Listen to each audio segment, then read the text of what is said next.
What?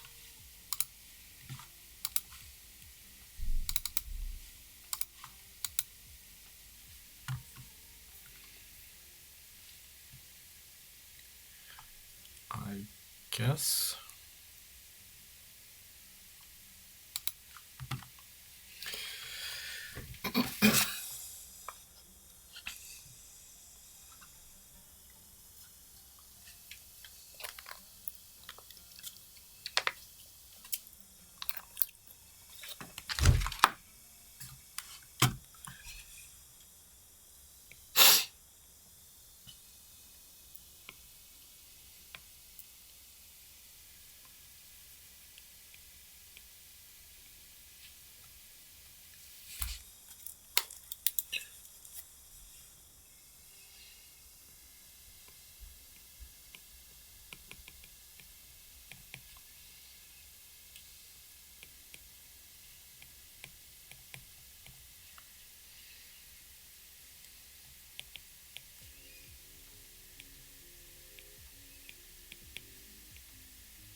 Holy.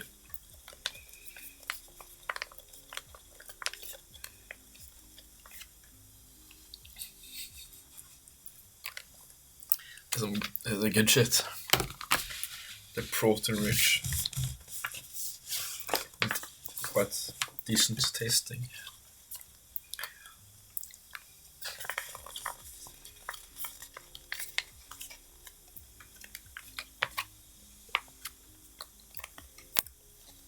Nice. Ble det... Faen til kibben da?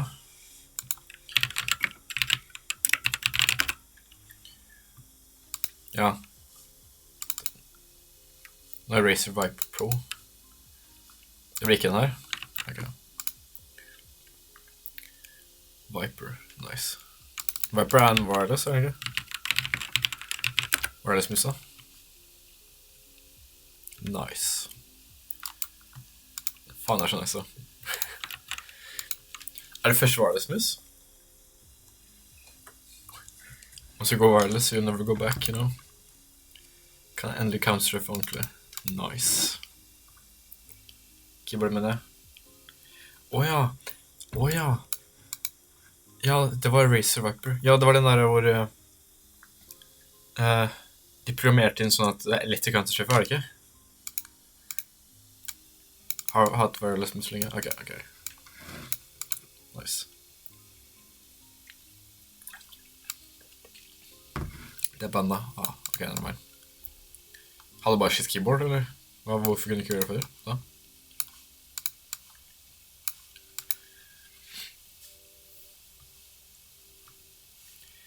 Forskjell på dette keyboardet og det nye er giga. Holy.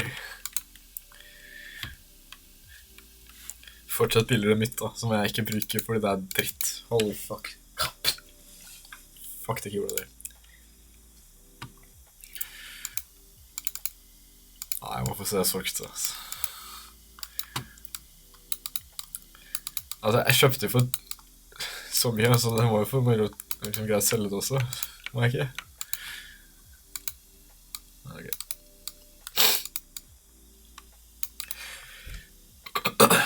F er et vektorområde. Jeg får ikke være linært område over F er surrektiv. Og kernel F er endelig dimensjonale. Vis at da er endelig dimensjonalt.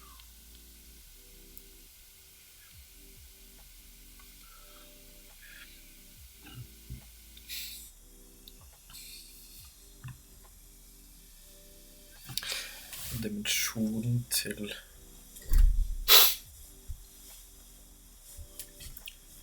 G-funksjon. Ok, så basically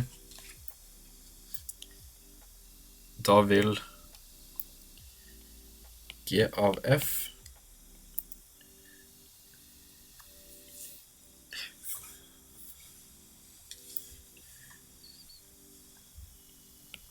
av V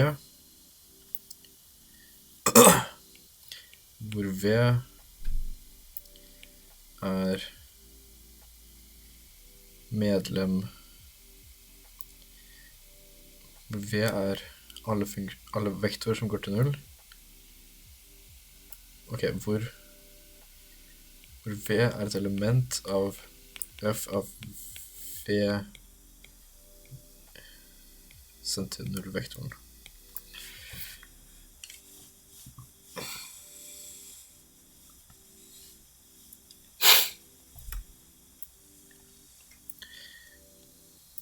Da vil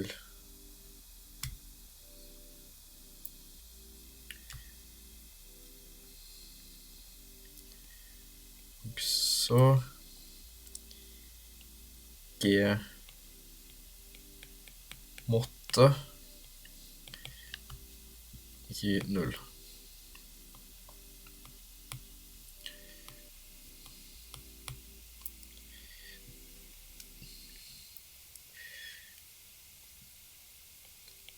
Og for alle G, F, V, hvor V er et element i F, vektoren med funksjoner som ikke blir sendt til 0-vektoren, men hvor V er et element hvor F av V er med i G av F, som blir sendt til G av F av V-vektoren, som blir sendt til 0-vektoren.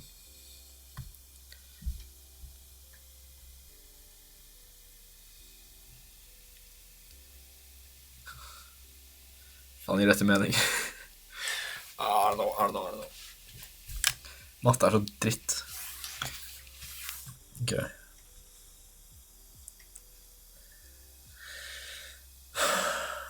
Ok, så jeg sier ok, nå skal jeg forklare det superlett, ok? Du har en ball, så har du en ball inni her. Du har 2 baller. Det jeg prøver å påstå, altså i hver av ballene, så har du en sort ball.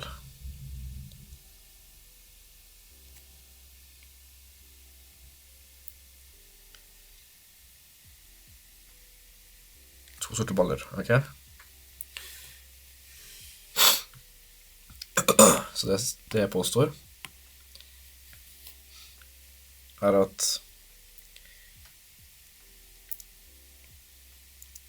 for den lille ballen, F av V,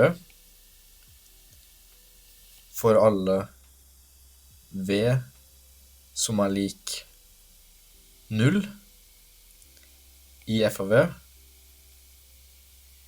altså for for den sorte ballen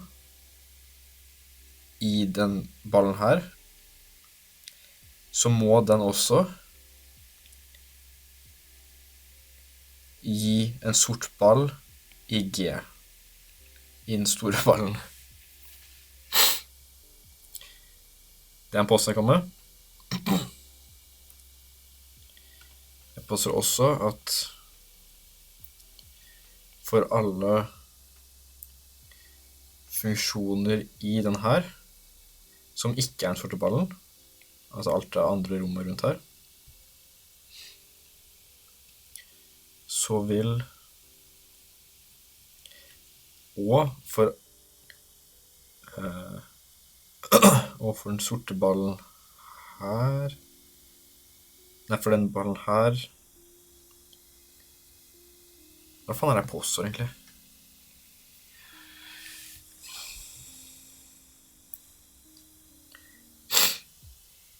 for alle g av x. Ok, la oss gjøre det litt mer klart her.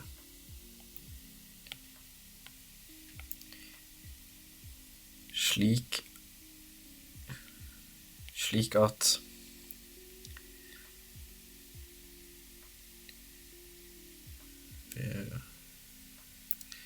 at det ikke er i den lille ballen, men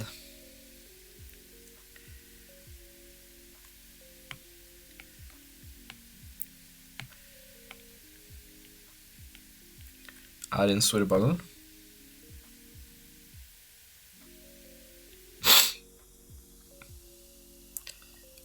Ok, så for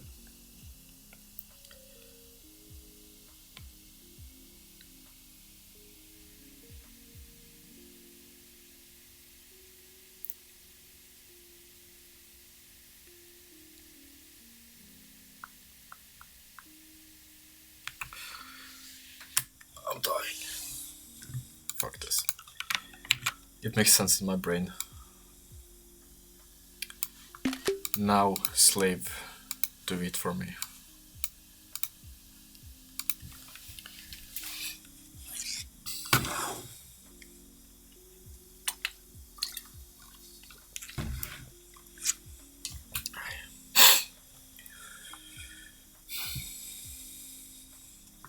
Okay.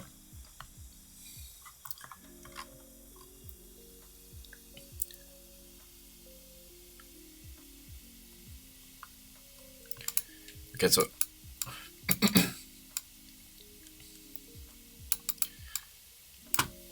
okay, you have this. Damn, this is so simplified. I can't even draw the whole idea. Fuck. Okay, never mind.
Let's go to box.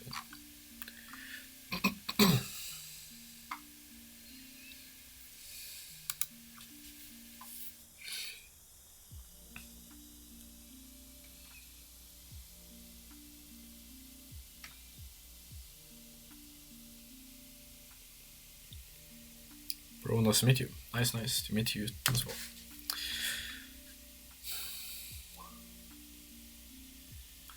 How's life?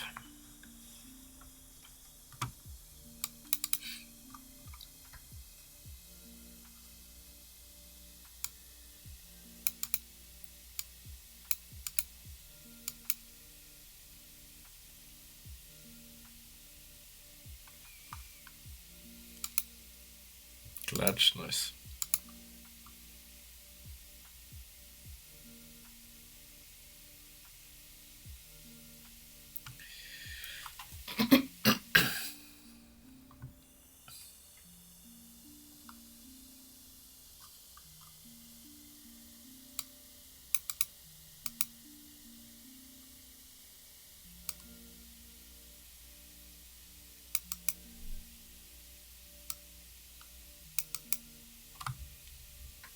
What the fuck is happening here?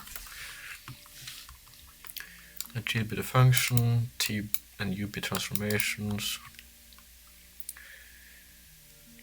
If you take a function into the transformation, you get into the derivative of that function times our defined function plus 2 times the original function. And if you take a polynomial into the U transformation, you get a vector. Okay, so I'm guessing before I've read the rest that you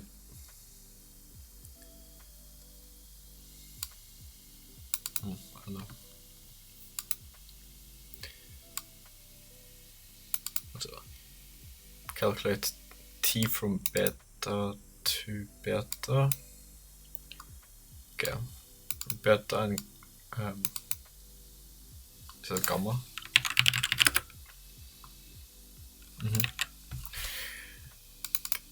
Be the standard basis for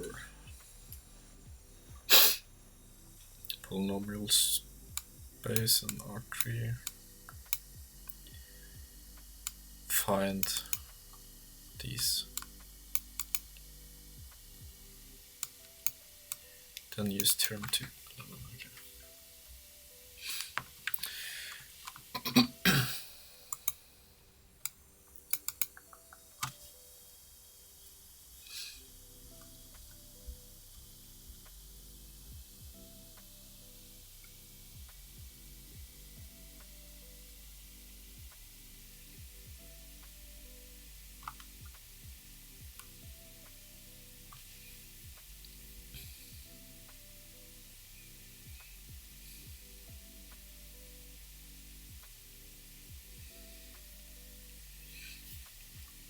Does this mean take the standard basis from this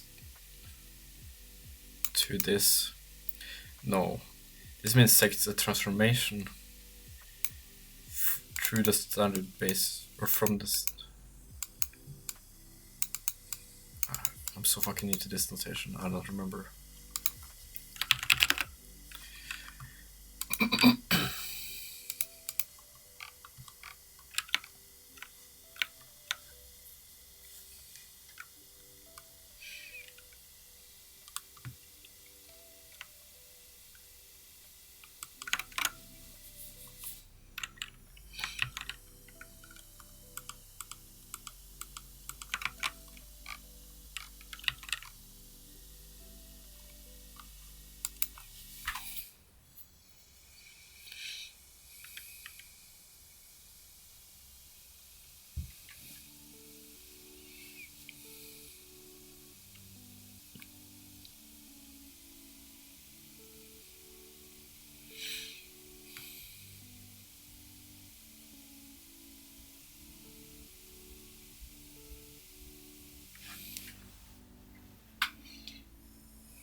So that's a coordinate vector. So take the coordinate vector to the coordinate vector to T. No.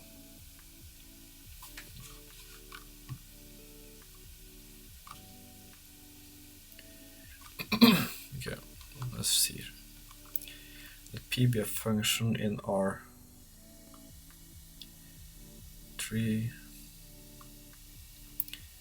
Use the ordered basis or ordered standard basis.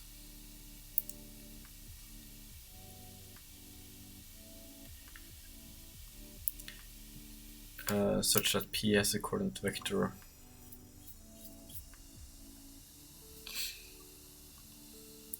three, 1, 0, 4. Okay. Okay.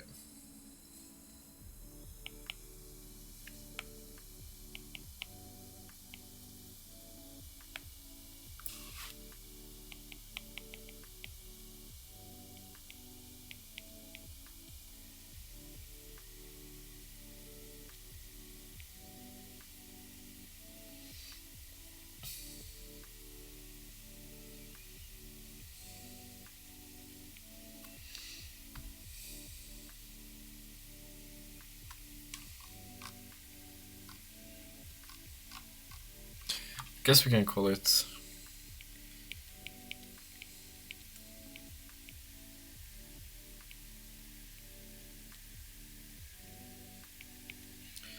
let this be equal to the transformation. How the fuck would you even do that? I don't think this is correct. I was gonna do like, okay, if you multiply, wait, t is element of the polynomial space in for 2 space, and its basis is standard basis, which means we get this as the basis, which means for constants. I don't know how that would be for functions.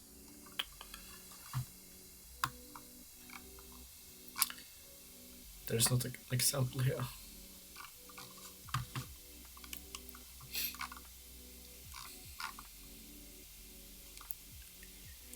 F be the linear transformation between V and W.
Like, it makes so much sense with this.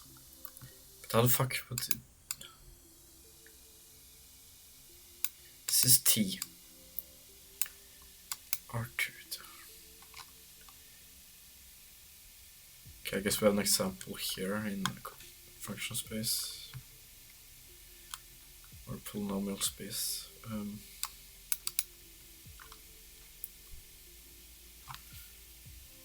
Okay, T is given by deriving the input.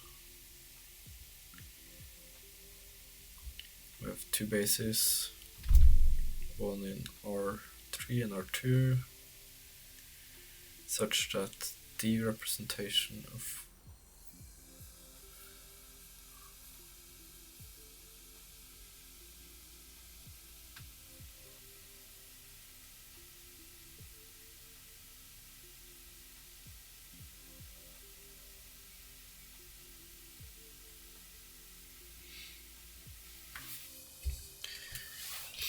I guess we can construct a matrix.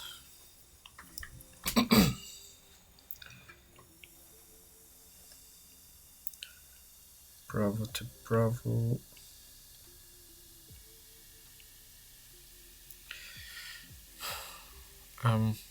You know what? Let's go like this first. T of the basis 1 is equal to, in our function, is equal to 0.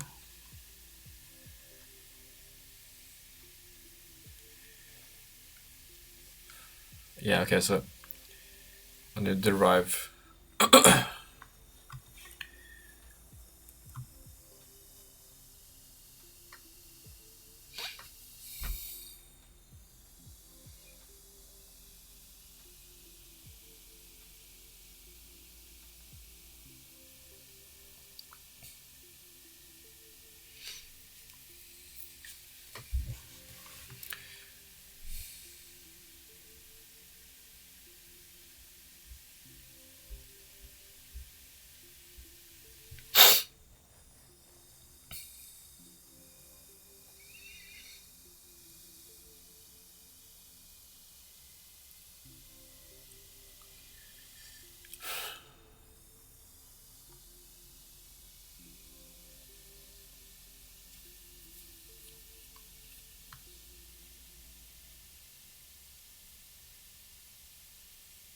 still, though, it doesn't make sense.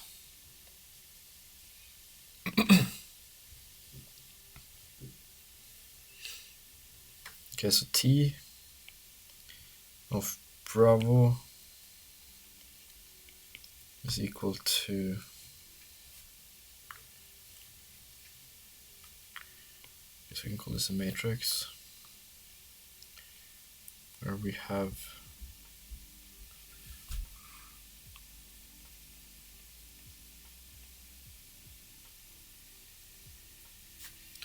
okay, if we put in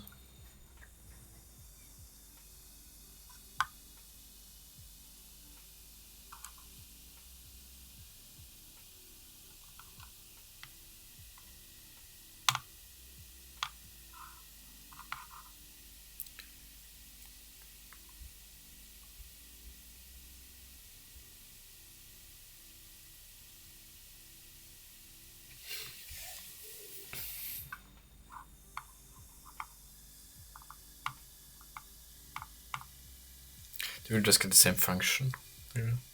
No.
Might call today. Here. Give up.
Okay. Maybe you can think of the taking the basis through the transformation, and we know it's gonna end up in this basis.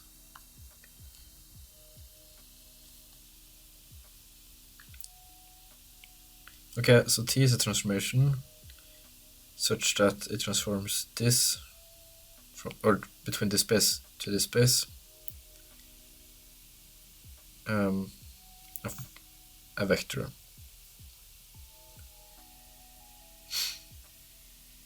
So the vector is the basis.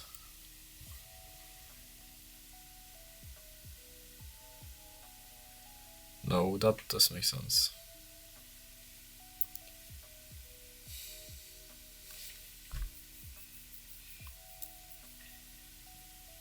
A vector isn't the basis by itself.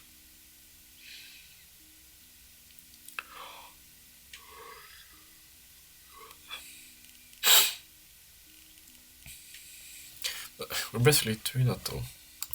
Oh, we're taking each vector in the basis and sending it through the transformation. Then we're constructing a new basis from it, maybe. So this becomes 2, constructing a transformation between the two bases vectors. Between it, we're constructing the transformation for the basis.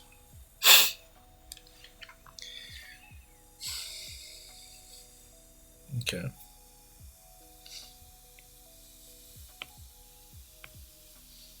Så för en har vi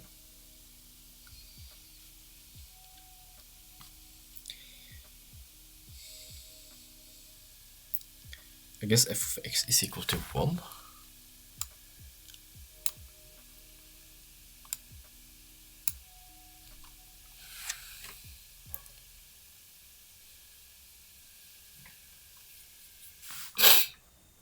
I guess.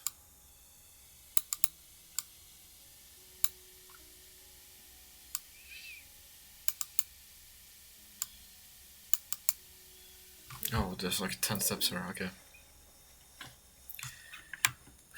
Okay. So we're not into T, we're sending functions. We're sending vectors or functions, they're the same. So we're taking 1, calling it a function, sending it through T, such that our function 1, its derivative is 0, so this goes to 0. Our function is 1, so we have 2 times 1, so we get 1. We get 2.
Okay, so what the fuck now do I do?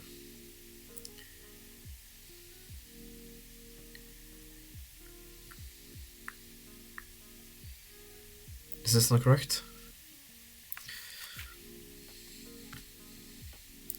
This means A is 1. This means X is 1, which means B is 1, which means we get 1, 0, minus 1.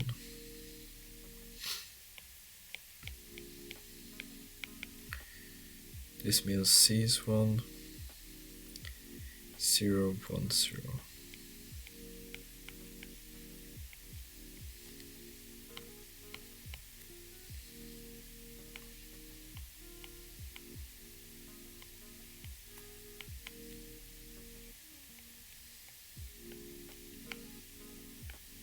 Final answer.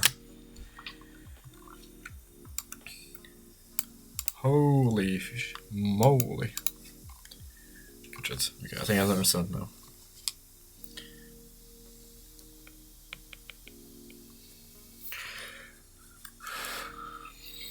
Okay, never mind. What the fuck is this?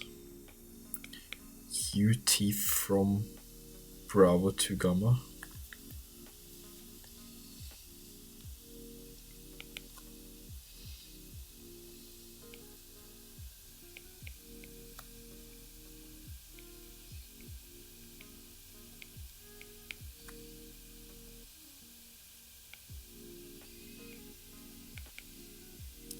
T is has to be R2.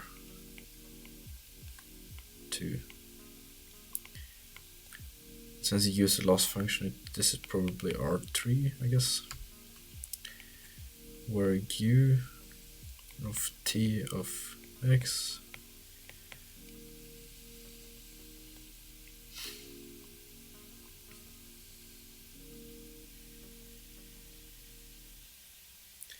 I guess for a vector V, U of T of vector V will give us this is holy.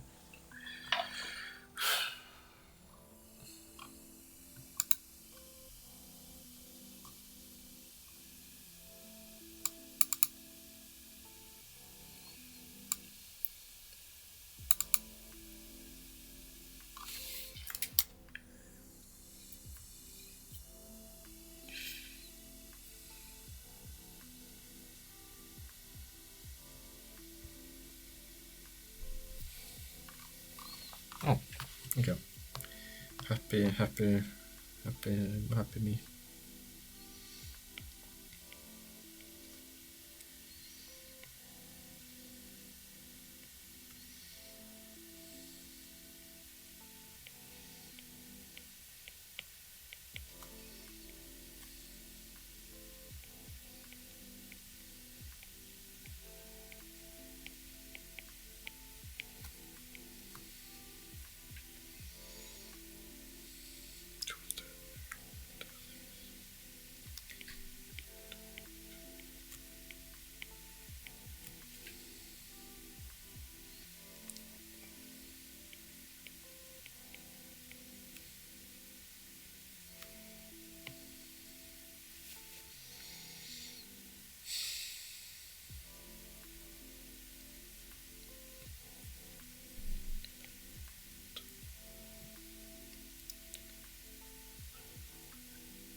Okay.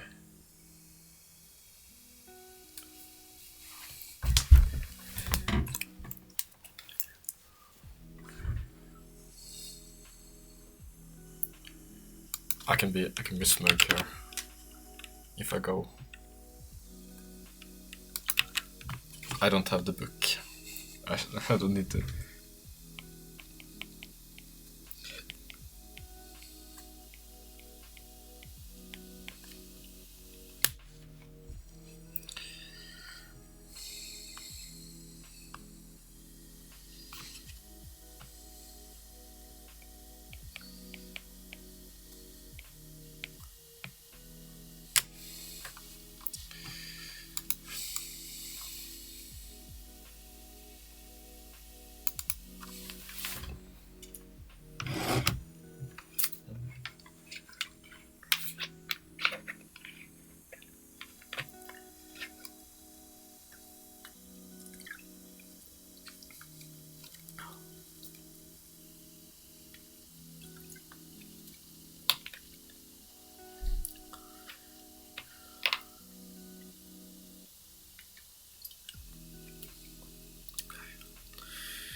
What is this?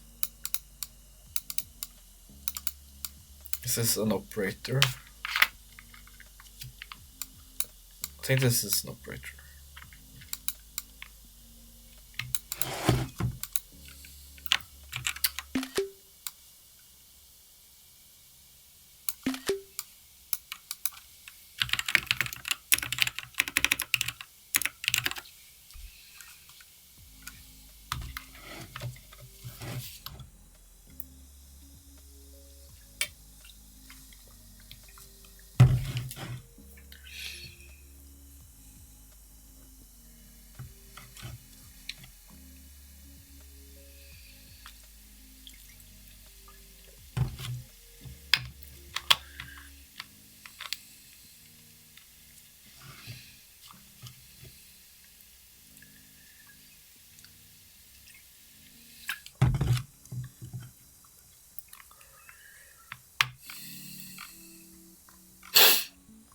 Alright, the first one is good. The second one is witchcraft. What? Okay, they just constructed the whole thing together, I guess.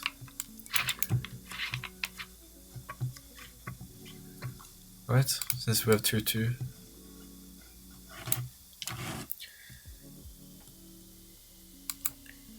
One vector.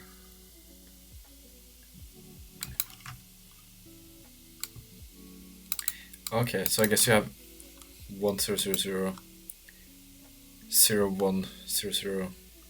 Then you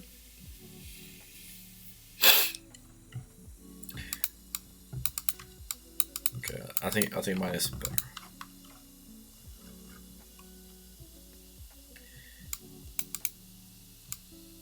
I don't even remember what this thing is called. Can you Google it?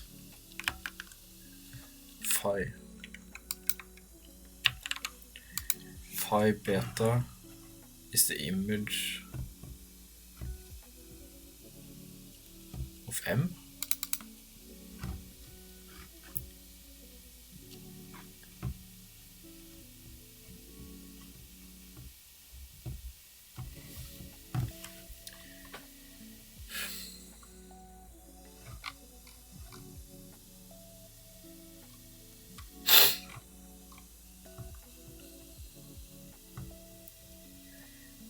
L is a linear picture or image. How the fuck were we supposed to know this? I don't remember having.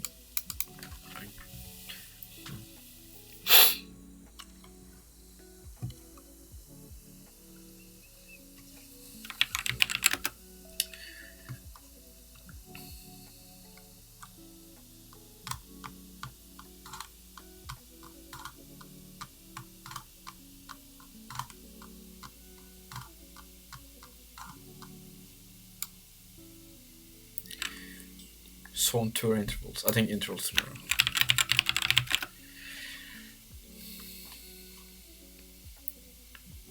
Intervals, shower, schoolwork.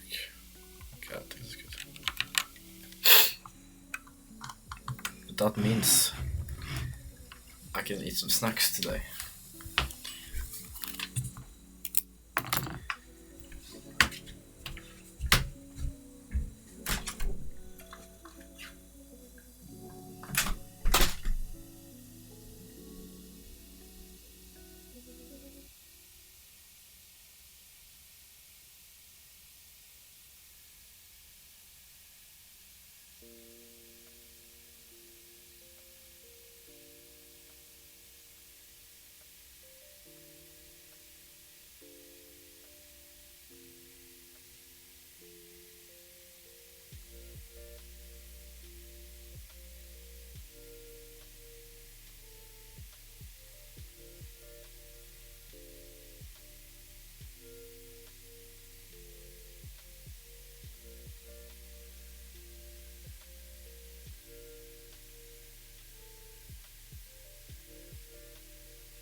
Okay. Don't ever microwave a frozen slice of bread. That shit didn't work. I'm so scared.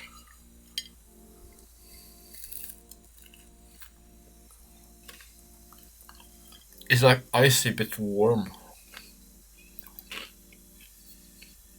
What the fuck?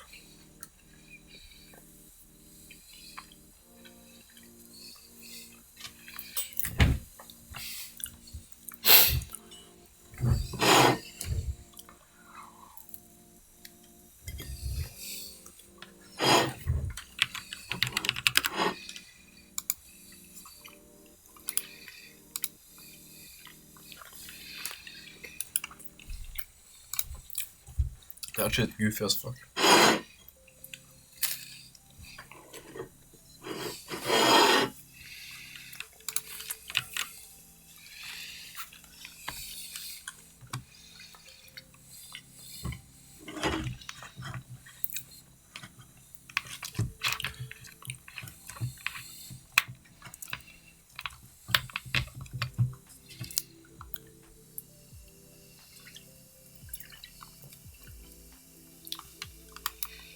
What's up, Nico? Not much, not much.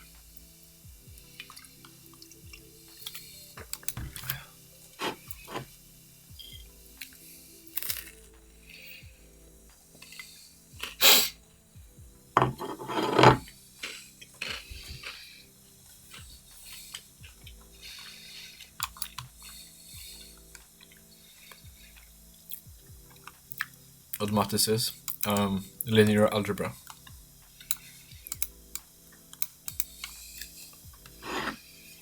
But this shit is witchcraft, if you ask me.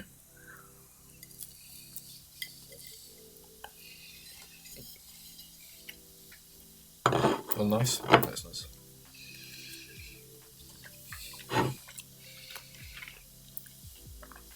It's very abstract, so it's quite difficult for me.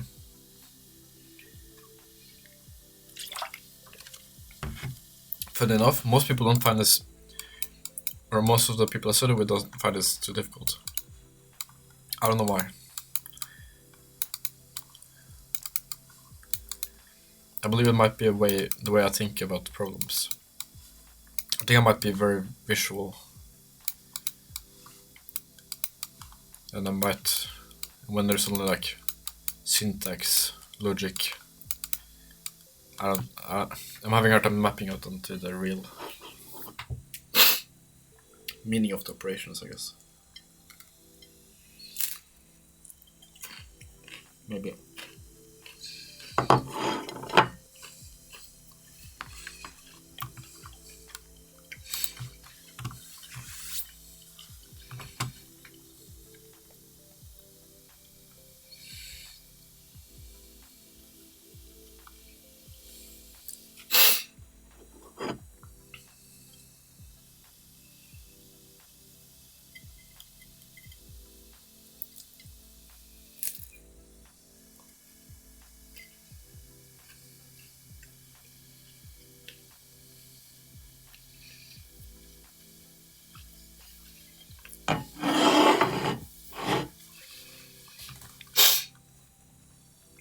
Okay, it seems like this thing basically takes the matrix and places into the basis. Maybe. Planning getting a math degree after I finish my computer information system degree, so I'm learn all about that. Cool. Dude, in my classes, there's a lot of mathematics students. I'll often sit with this one guy. He showed me what you could do with a maths degree. Yeah, that's a useful degree. You can do so much cool stuff. Or like physics, or you can do a lot of cool stuff with physics as well. You can basically almost do the same with maths degree, but you have like 10 different fields as well you can go into. Math is everything. Yeah, exactly. And also, if you We talked about it actually today. If you take like is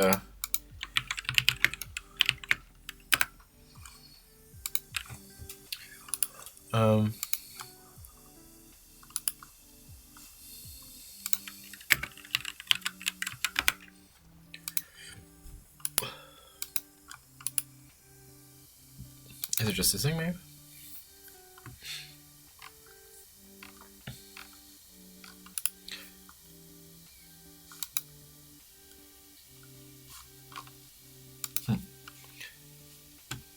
Bachelor.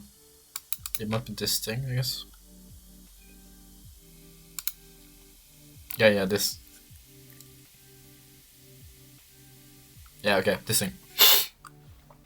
So basically, if you study AI, you will have basically calculus, basic linear algebra,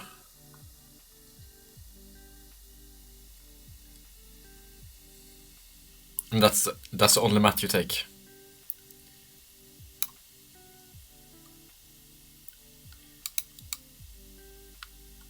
And this programming stuff is relatively easy.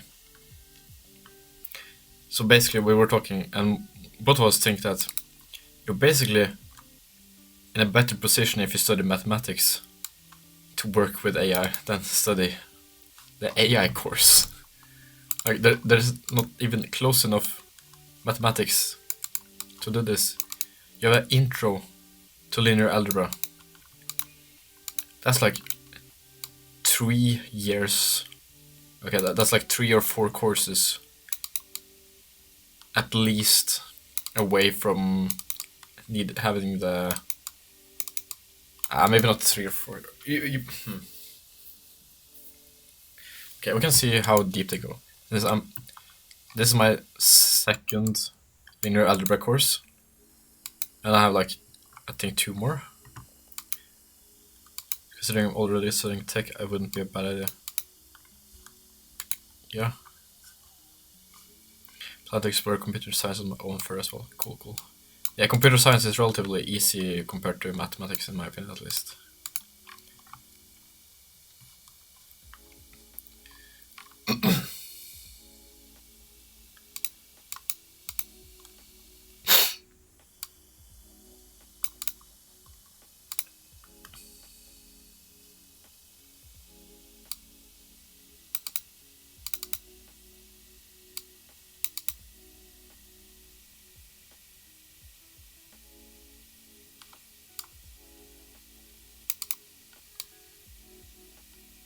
Okay, so yeah, this is very basic. Yeah, no.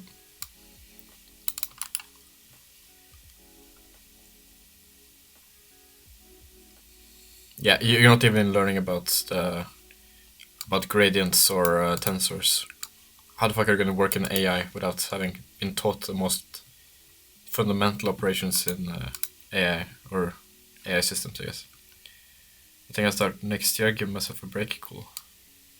Yeah, I think taking a short break before starting. That's probably might be smart. I don't know. Could be nice. Get the change of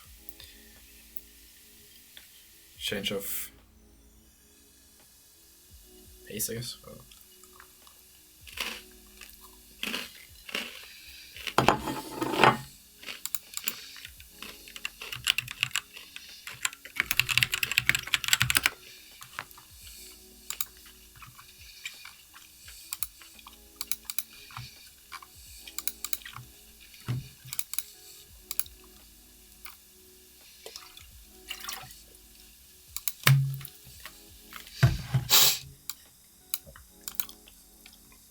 Okay, so I will have 2, 3, 4.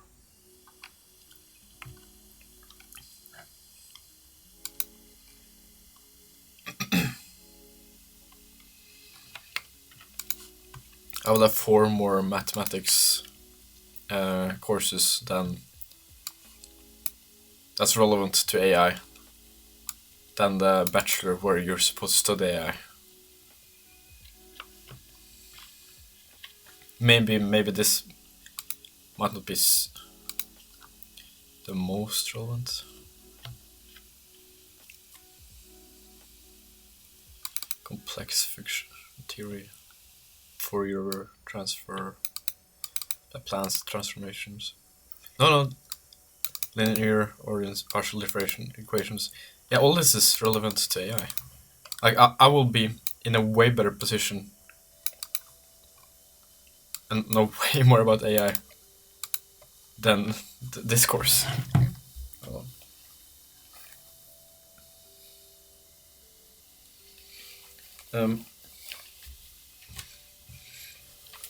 Without I guess the programming knowledge. I don't know.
No, wait, do we multiply this by this thing?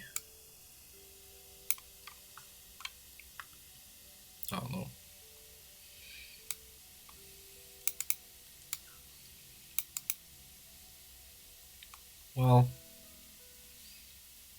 Well, maybe.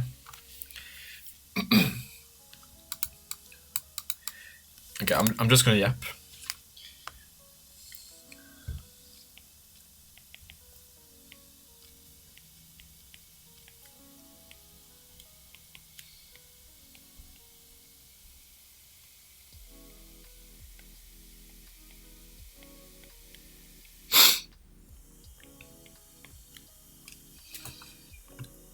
It's basically this thing.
No.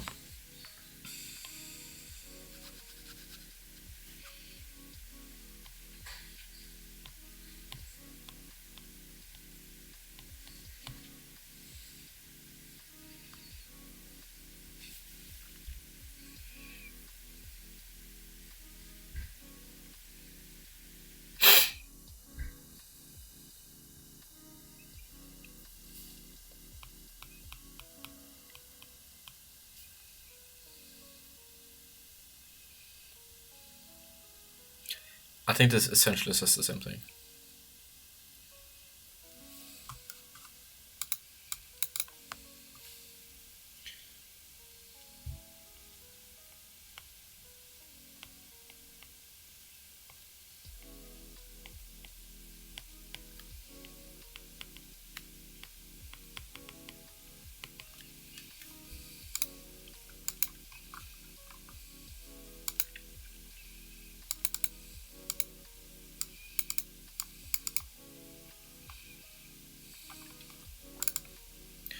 Linear picture.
I guess we can write it like this again.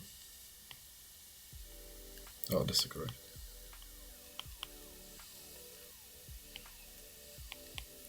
This becomes 1, 3, 2, 4.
Yeah, so this is like a linear picture. This is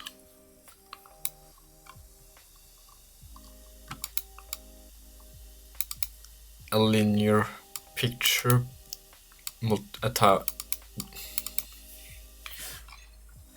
How do they explain it? Wait, how did they explain it? Where did they explain it?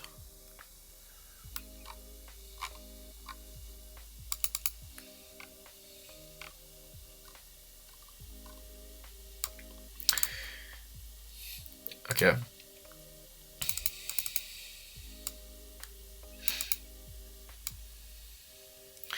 LA, you take basically, you multiply it by A. And when you have LA, it's a linear picture or linear image. So basically map the matrix. You map it first and then multiply?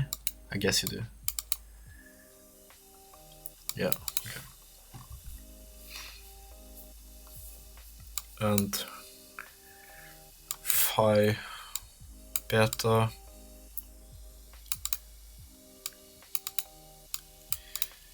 takes a matrix to the coordinate vector for M. So basically, if you have an M, the operation does this to M.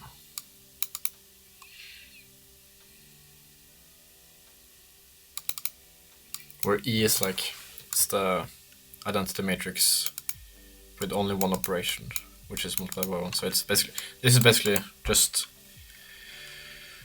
1 and everything else in the matrix is 0. 2, everything else in the matrix.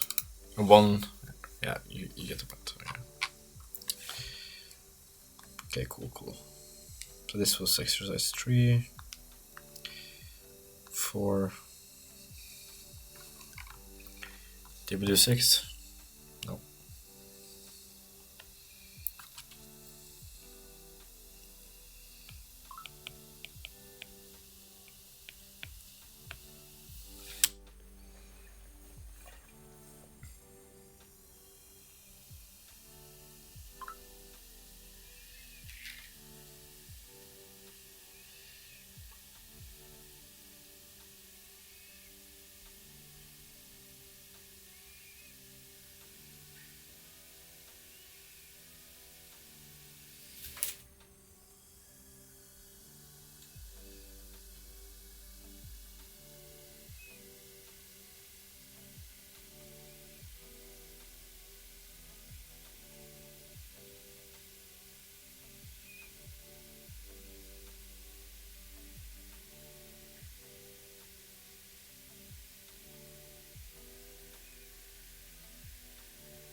Ah, this frozen time. My conscience. Oh no, wait, this didn't look fun actually, but okay, let's do a short recap. Basis. That's fine.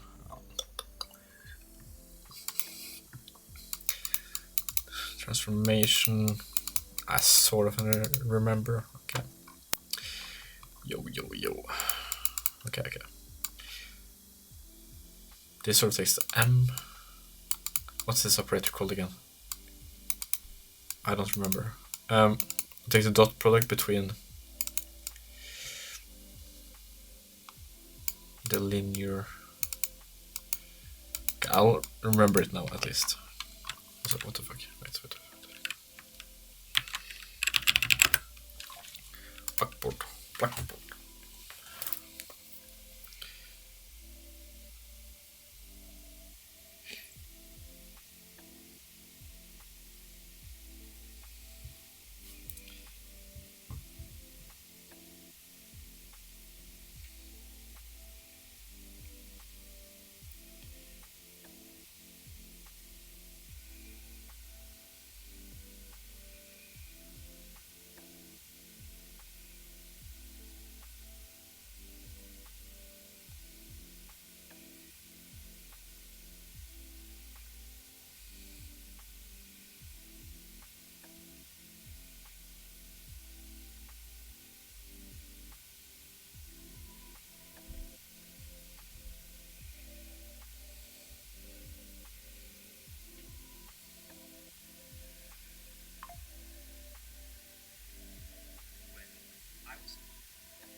I'd like to verify if something.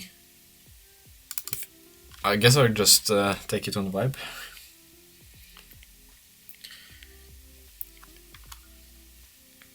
If they're not isomorph, pick a reason as to why they're not isomorph. Okay, so for them to be isomorph, they have to be bijective, and since this operation is not inject.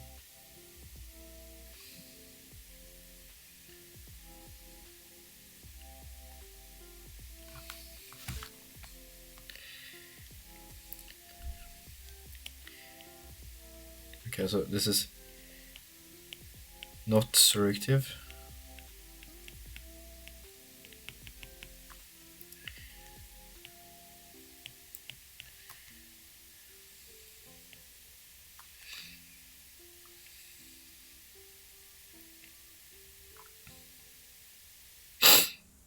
Okay, okay, I guess we do 1 0 0 0 1 0 0 0 1. Fuck. Okay. We'll write.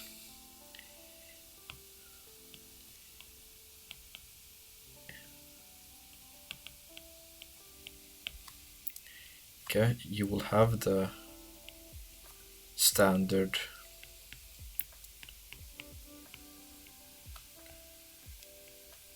does not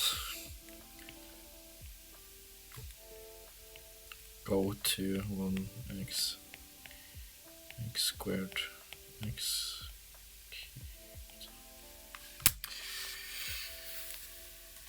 No, that's not even it. Oh my god.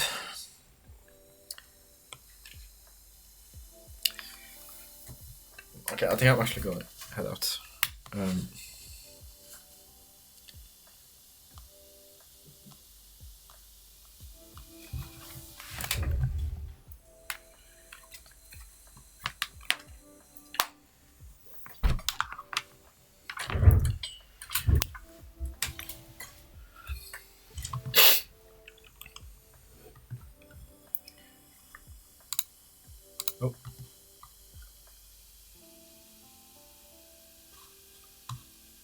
Cool.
Do you have to join general?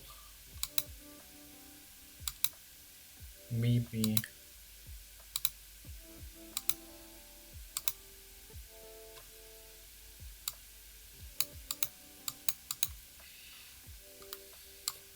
Join to general.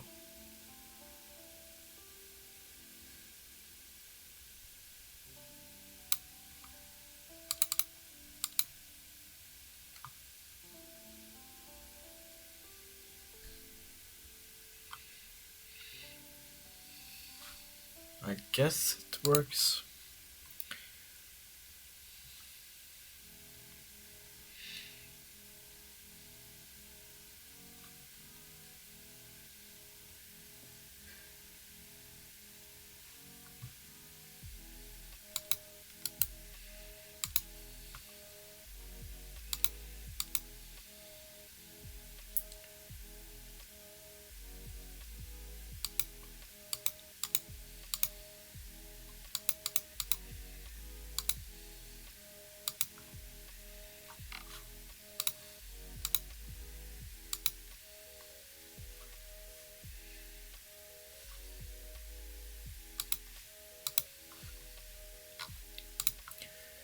I guess that's fine.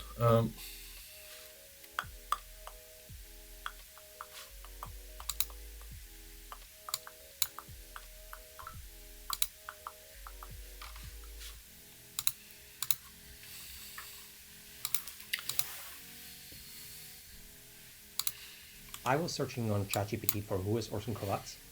The ChatGPT language model decided that this is some kind of a rare individual or something like that. And instead of giving me an answer from its memory, it decided that it will sample a special token that is going to do web search.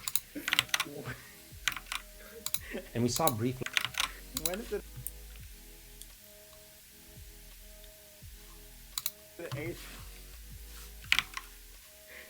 Sorry, when is it an eighth? When is it an eighth full? So yeah, I'm a 23-year-old mathematics and physics student. I used to do business management, but I dropped out in my second year. I'm currently in Liverpool, studying at the University of Liverpool. I used to study in London. I mainly work on my motorbike, and when I'm not, I'm just sitting in front of my computer and studying mathematics, physics, or more recently programming. Because I'm always bringing some I love to speak about every concept we learn in class and tell something new to my classmates. Basically, I'm frequently telling. One question, nothing crazy. Okay? Yeah. You ready? Yeah, sure. Yeah. You are in a stadium. Okay? Okay. An unknown size. All right. Every second, the amount of water in the stadium doubles. It starts with a single drop and it doubles. Mm-hmm. The stadium is full after 60 seconds. When is a stadium a quarter full? So doubles will be 2 to the n.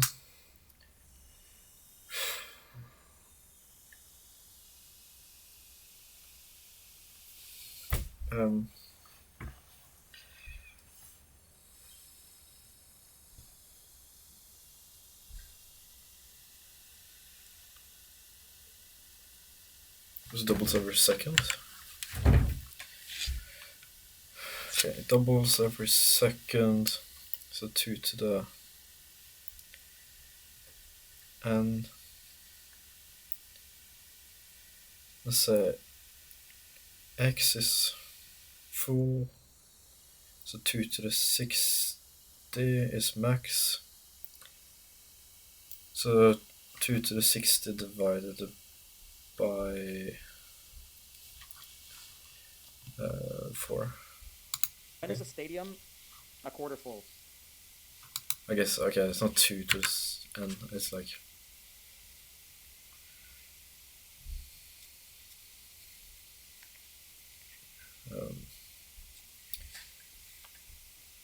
size of water droplet to the n divided by 4. Stadium a quarter full. Can I get a piece of paper? We're full, it doubles every second. Yeah. Oh, when is it?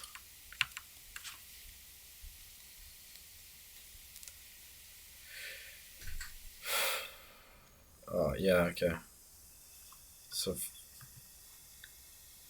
damn, that was completely wrong. Holy fuck! Is it 2 to the 6?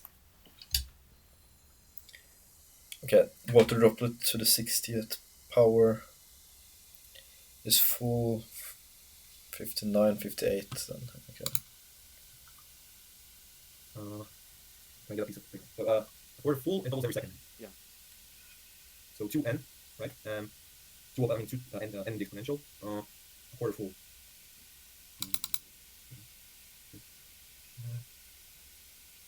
Well, I won't be able to.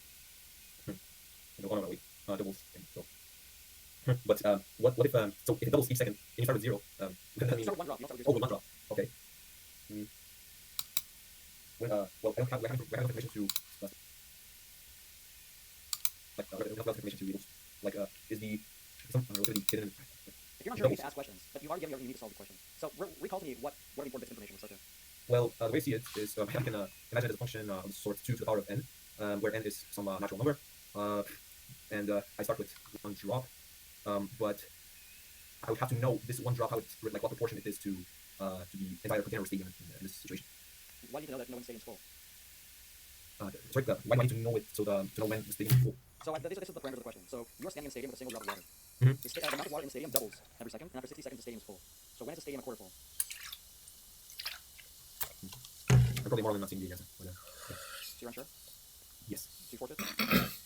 No, you only have to say 2 equals 0. What my proportion is to that? The stadium doubles every second, and the stadium is full at 60 seconds. When is the stadium half full?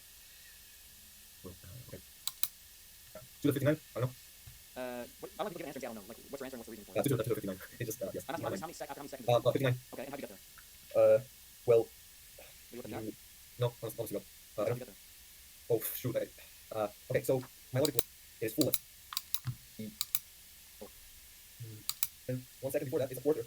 But yeah, how to compute a 16? Yeah, When, really well there. when did an eighth? Sorry, when did an eighth? When did an eighth full? Oh, no, I'm retarded. Yeah. No, I'm asking when did an eighth full?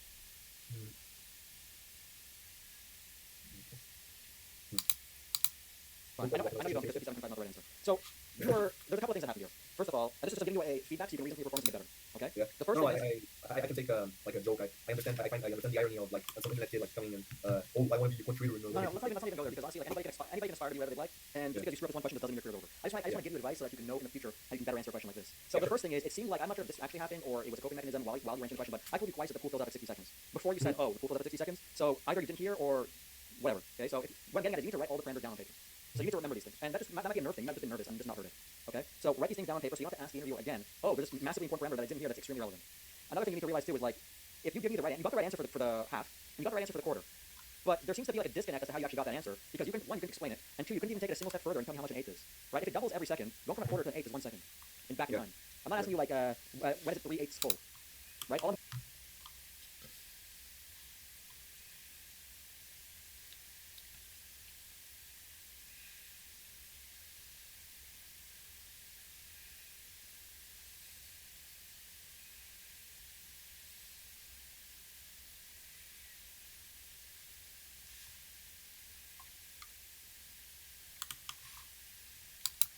Okay, so according In a plot twist that nobody saw coming, yet everybody saw coming, the world's most powerful man, Elon Musk, has launched a hostile takeover bid to gain control over OpenAI by offering the board $97.4 billion, which is not a bad deal for a company. By offering the board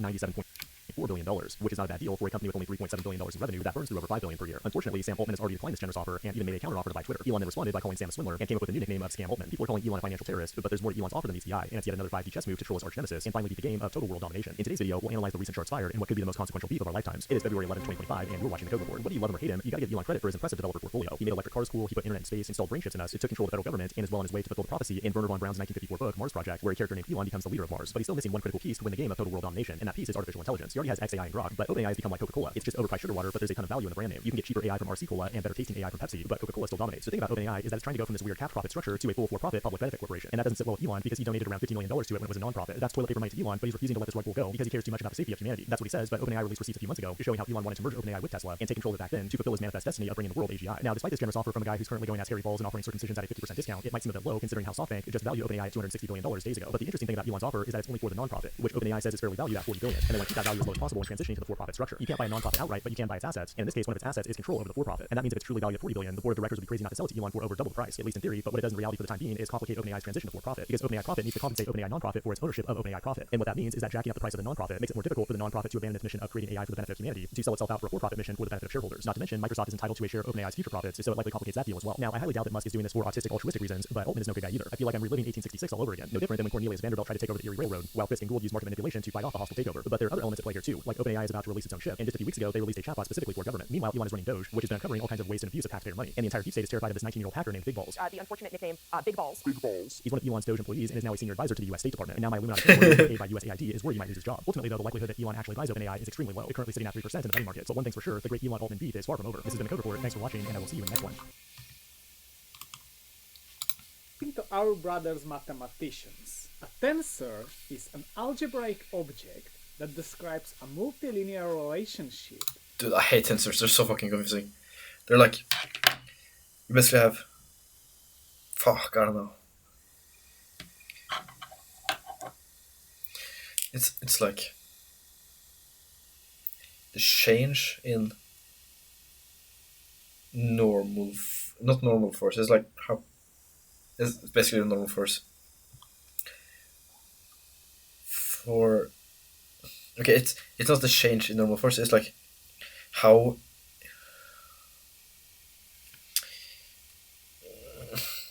Okay, it's like a vector at each point in an object, or each vector describes. It's like its own matrix, describing how it will react to pressure. Or react in general, I guess. I don't know. I don't fucking know. It's fucking confusing. Between sets of algebraic objects related to a vector space. Does it make sense? Okay, let's think. In mathematics, a tensor is an algebraic object that describes a multilinear relationship between sets of algebraic objects related in vector space.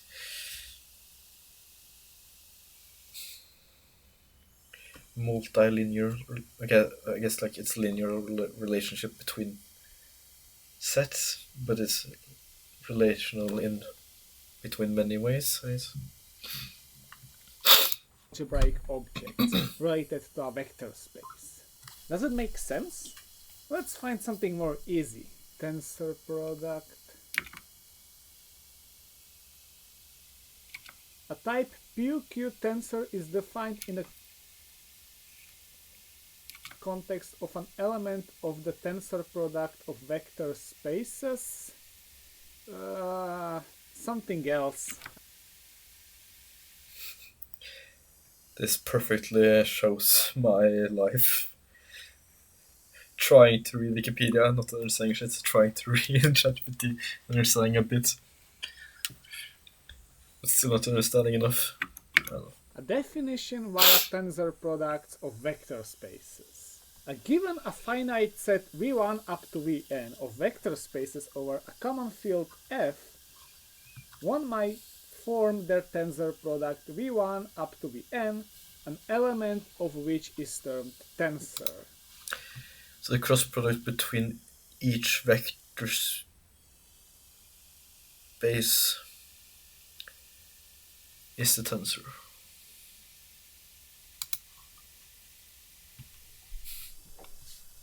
I hate you, mathematicians. Yeah, me But too. seriously, when I first time encountered tensors, it was on a math class at the Mathematical Institute, and I got scared. Honestly, like I haven't been officially taught it yet, but we're using it, and I'm like, help, please, oh, leave me alone. Scared of the word tensor ever since. What? I never Really? Why are we being taught that in physics class? No, you need tensors in for. Why the fuck did we even learn tensor? We were taught tensors in the like either this week or this week or this week, I think.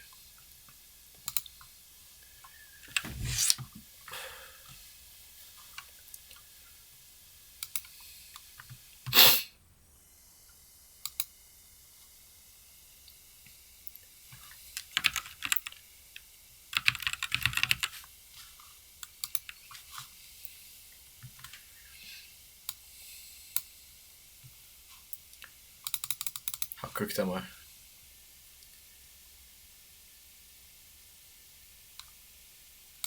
I'm very cooked. What the fuck? Damn. Okay.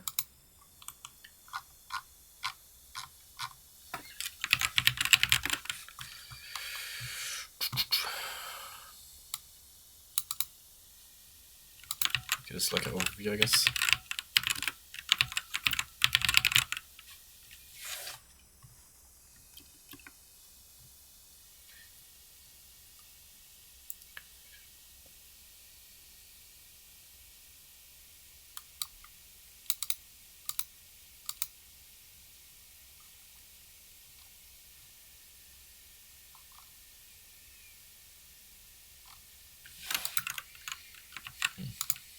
Something. learned what it is. and I just passed the exam because the professor didn't ask me about it. But I was happy because I thought that I won't have to deal with tensors ever again. Until this word reappeared at physics class, and I got scared even more. I was scared so badly that I didn't even try to understand what it is. I kinda just carried along by accepting this is tensor, this is not, okay. Until it wasn't enough. One day I told myself, enough is enough, and I'm going to finally learn what this tensor is. At least why we talk about them in physics. And what I figured out is that I was scared the whole time for no reason. Getting a physical intuition is actually very straightforward, and the reason why we use them is actually very natural. So let me explain what a tensor is and why we use them in physics. But before I start, let me quickly respond to some messages here. Oh god, what a mess this is. Luckily, there is an AI that can help me. It's called Tanka AI. And what a coincidence it is that it's actually a sponsor of this episode. If you have plenty of messaging apps, quite a extract this store. The or translation differs to the scary tensor things. So for a long time, I understood tensors as being some sort of generalization of vectors. You don't have to limit yourself to just one row of numbers, but you can have also a matrix of numbers, or even a cube of numbers, and so on. To refer to a specific component of the object, you can use index notation. For vector, you only need one index to find the corresponding element.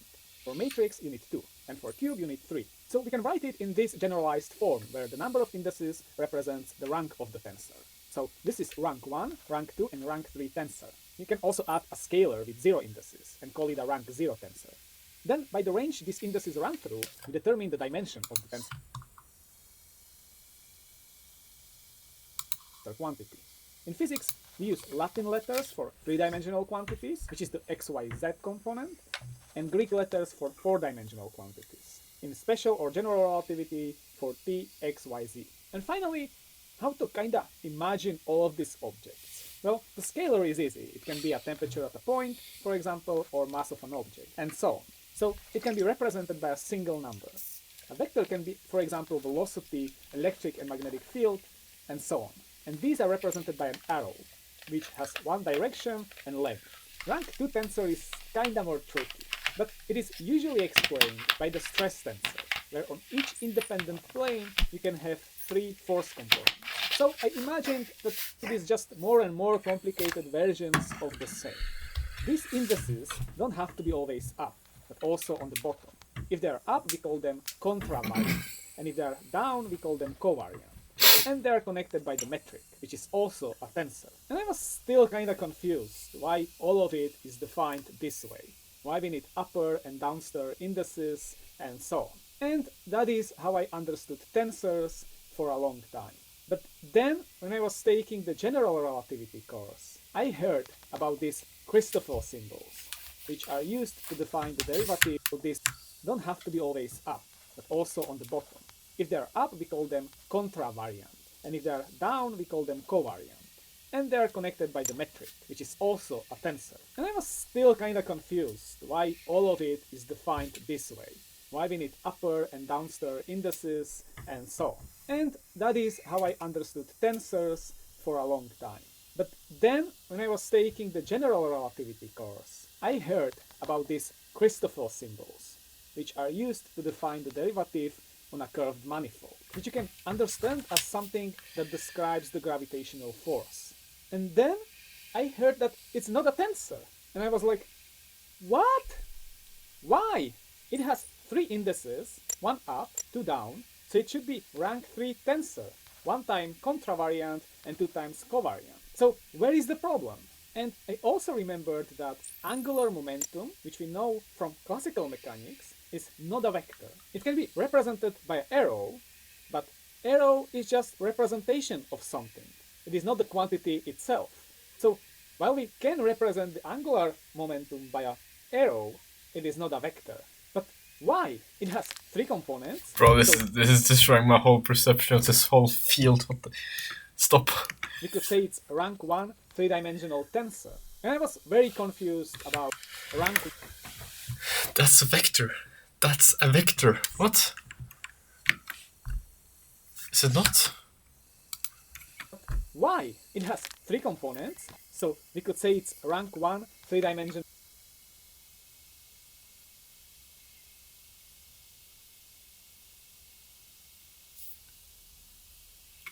tensor.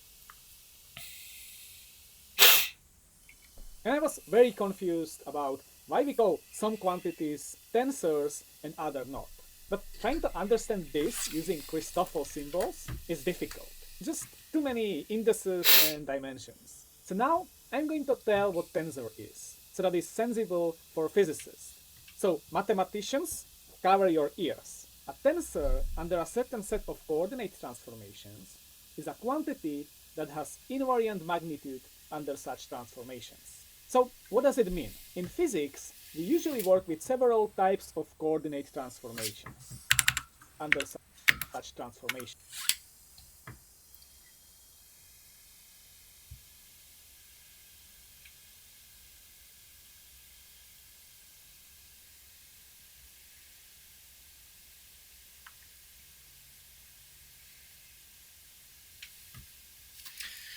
Why would it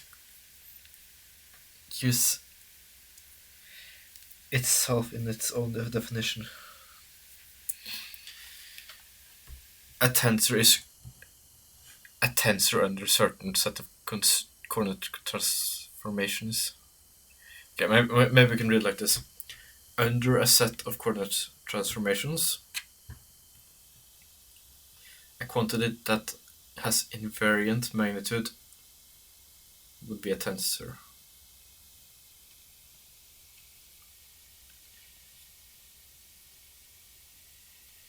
So a quantity that changes its magnitude through transformations is a tensor. Shit. So what does it mean? In physics, we usually work with several types of coordinate transformations. For example, in Euclidean 3D space, we can rotate the coordinate system, and we can also move its origin. Therefore, we can perform rotations and translations. If we have a velocity vector, for example, it doesn't matter how we rotate the coordinate system and where we put the origin. The components of the vector might change, but the magnitude of this velocity vector remains unchanged. So, velocity is a rank 1 tensor under transformations of rotations and translations. But what about angular momentum? We can also move its origin. Therefore, we can perform rotations and translations.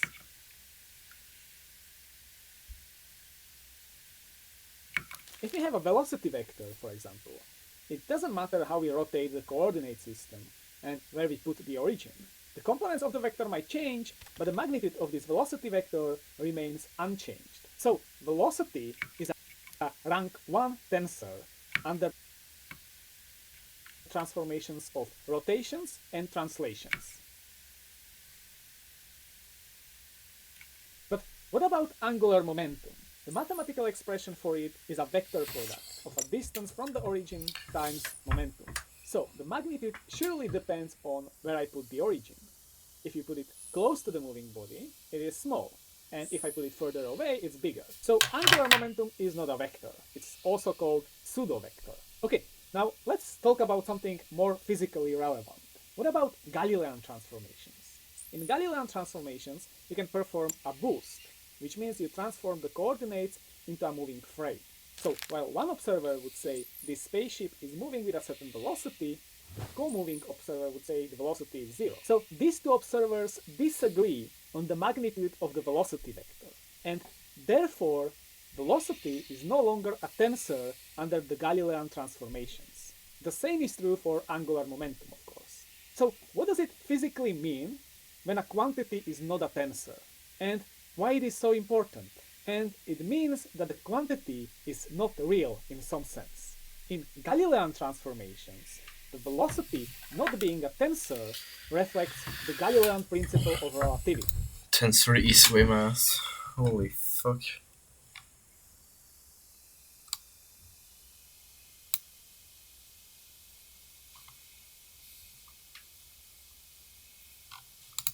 That there is no absolute velocity. There is only relative velocity between objects. So it's a coordinate-dependent phenomena. But for example, acceleration vector is invariant, and therefore we can call it a tensor under Galilean transformations. So it is an absolute quantity, and therefore real in some sense. And this is why we look for tensor quantities, because those are the quantities that we can consider to be the physical ones. From special relativity onwards, it starts to be more tricky, since we look for quantities that are tensors under Lorentz transformations. Now, the quantities that we consider real under Galilean transformations fall apart. For example, if you take a difference between 2 points, this is a tensor under 3D rotations, translations, and also Galilean transformations. And this represents a length. But this is not a tensor under Lorentz transformations. So, when we jump into the special relativity, we need to build a zoo of tensor quantities again, since those are the real ones. So we have the space-time interval, 4 velocity, 4 momentum, electromagnetic 4 potential, and so on.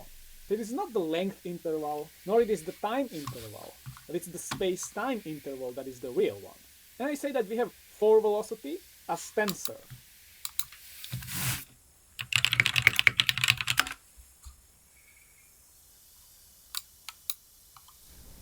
Hi, I'm Dan Fleisch. When people hear that the subject of my new student's guide is vectors and tensors, a reasonably high percentage of them have the same question. What's a tensor? My goal for this video is to take about 12 minutes to answer that question, not using a bunch of mathematical equations, but instead some simple household objects, including children's blocks, small arrows, a couple of pieces of cardboard, and a pointed stick. I think the very best route to understanding tensors is to begin by making sure that you're solid on your understanding of vectors. If you've taken any college-level physics or engineering, you probably think of a vector as something like this: an arrow representing a quantity that has both magnitude and direction, wherein the length of the arrow is proportional to the magnitude of the quantity, and the orientation of the arrow tells you the direction of the quantity. This could represent the force of gravity on an object, or the strength and direction of the Earth's magnetic field, or the velocity of a particle in a flowing fluid. But vectors can represent other things as well, such as an area. How does a vector represent an area? It's pretty straightforward. You simply make the length of the vector proportional to the amount of the area, the number of square meters in the area. And then you make the direction of the arrow perpendicular to the surface. So, in that way, this can represent an area as well. So vectors can represent lots of things. But if you want to take the step beyond thinking of vectors as representing quantities with magnitude and direction, to understanding that vectors are members of a wider class of objects called tensors, then you have to make sure you understand vector components and basis vectors. If you're even going to think about the components of a vector, you better get yourself one of these. This represents a coordinate system. In this case, I picked the simplest one: an x-axis, a y-axis, and a z-axis, all meeting at right angles. This represents the Cartesian coordinate system. And the thing to remember about coordinate systems is they come along with coordinate basis vectors. You probably ran into these as unit vectors. And the thing to remember about these little guys is they have a length of 1. One what? One of whatever the units are that you're going to express the length of your vector in. And the direction of the basis vectors, or unit vectors, is in the direction of the coordinate axes. So this might represent the unit vector in the x direction. That's often called x with a little hat over it, or sometimes I hat. That's the x hat unit vector. It points in the direction of increasing x coordinate. Likewise, the y hat, sometimes called the j hat unit vector, points in the direction of increasing y. And the z hat. Once you have the coordinate system and the unit vectors in place, now you're in a position to find the components of your vector. But how exactly do you do that? And in the room, because I'm going to project this vector onto the y-axis. And how am I going to do those project this lamp to project the vector onto the x and y axes? First, I'm going to shine the light perpendicular to the vector here. This is the x component of this vector. If I made the vector have a greater angle to the x-axis, notice the shadow moves this way. Entirely the y component is itself hat, and drawing an arrow for this vector. This is a perfectly drawing an arrow is made up. I go in the x direction, obviously, and some y hat basis vectors. So in other words, this vector is made up of about 4 x hat and 3 y hat. That means that instead of drawing an arrow for this vector, you could simply say 4 of these plus 3 of these. If you want to be complete, since there's no z component to this vector, 0 of these. That is the same as this. In other words, this is a perfectly valid representation of that vector.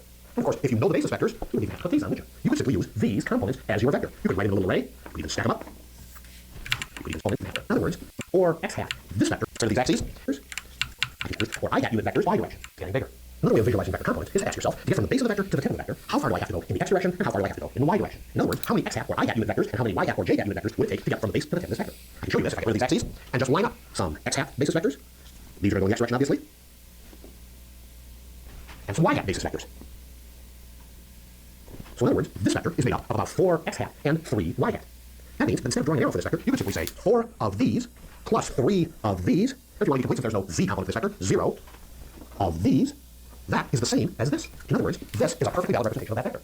And of course, if you know the basis vectors, you wouldn't even have to put these on, would you? You could simply use these components as your vector. You could write in a little array. You could even stack them up. Put a nice set of parentheses around them. This looks just like the way you see column vectors written. Of course, these three components pertain only to the vector we had laying on the table a minute ago. To generalize this, the vector capital A, for example, we can replace these components with a sub x, a sub y, and a sub z. Of course, a sub x is a component that pertains to the x hat basis vector. A sub y pertains to the y hat basis vector. A sub z pertains to the z hat basis vector. Notice that we need one index for each of these because there's only one directional indicator, that is one basis vector, per component. This is what makes vectors tensors of rank 1. One index, one basis vector per component. By the same token, scalars can be considered to be tensors of rank 0 because scalars have no directional indicators, therefore, basis vector, these components. Of course, these three components pertain only to the vector we had laying on the table a minute ago. To generalize this, the vector capital A, for example, we can replace these components with a sub x, a sub y, and a sub z. Of course, a sub x is the component that pertains to the x hat basis vector. A sub y pertains to the y hat basis vector. A sub z pertains to the z hat basis vector. Notice that we need one index for each of these because there's only one directional indicator, that is one basis vector, per component. This is what makes vectors tensors of rank 1. One index, one basis vector, per component. By the same token, scalars can be considered to be tensors of rank 0 because scalars have no directional indicators, therefore need no indices. Those are tensors of rank 0. I'll say in a minute why it's so powerful to represent tensors as this combination of components and basis vectors. But first, I want to show you some examples of higher rank tensors. This is a representation of a rank 2 tensor in three-dimensional space. Notice that instead of having 3 components and 3 basis vectors, we now have 9 components and 9 sets of 2 basis vectors. Notice also that the components no longer have a single index, they have 2 indices. Why might you need such a representation? Consider, for example, the forces inside a solid object. Inside that object, you can imagine surfaces whose area vectors point in the x, or in the y, or in the z direction. And on each of those types of surface, there might be a force that has a component in the x, or in the y, or in the z direction. So to fully characterize all the possible forces on all the possible surfaces, you need 9 components, each with 2 indices referring to 2 basis vectors. So for example, a sub xx might refer to the x-directed force on a surface whose area vector is in the x direction. A sub yx might refer to the x-directed force on a surface whose area vector is in the y direction, and so forth.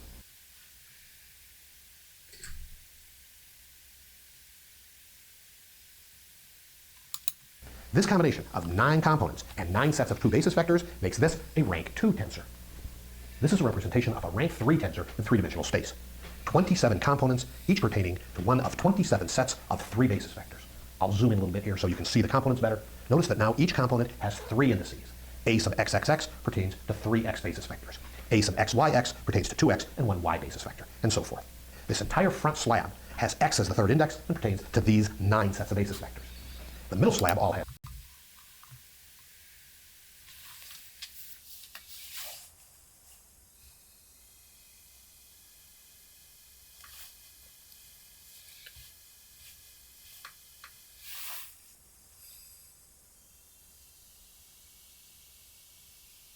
This is wrong, no?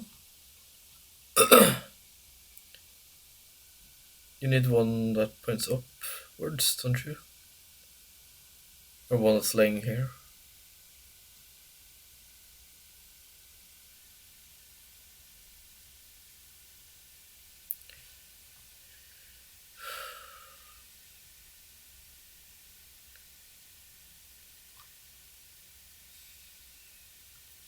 So this will be XX direction and the plane X. XX direction and the plane Y. C. Yeah, they're missing one. as y as the third index and pertains I'm missing one here as well. to these 9. Yeah. The back slab all has z as the third index and pertains to those 9. So in three-dimensional space, 27 components, 27 sets of 3 basis vectors, and 3 indices on each component. You may be wondering, what is it about the combination of components and basis vectors that makes tensors so powerful? The answer is this. All observers in all reference frames agree, not on the basis vectors, not on the components, but on the combination of components and basis vectors. The reason for that is that the basis vectors transform one way between reference frames, and the components transform in just such a way so as to keep the combination of components and basis vectors the same for all observers. It was this characteristic of tensors that caused Lillian Lieber to call tensors the facts of the universe. Thanks very much for your time.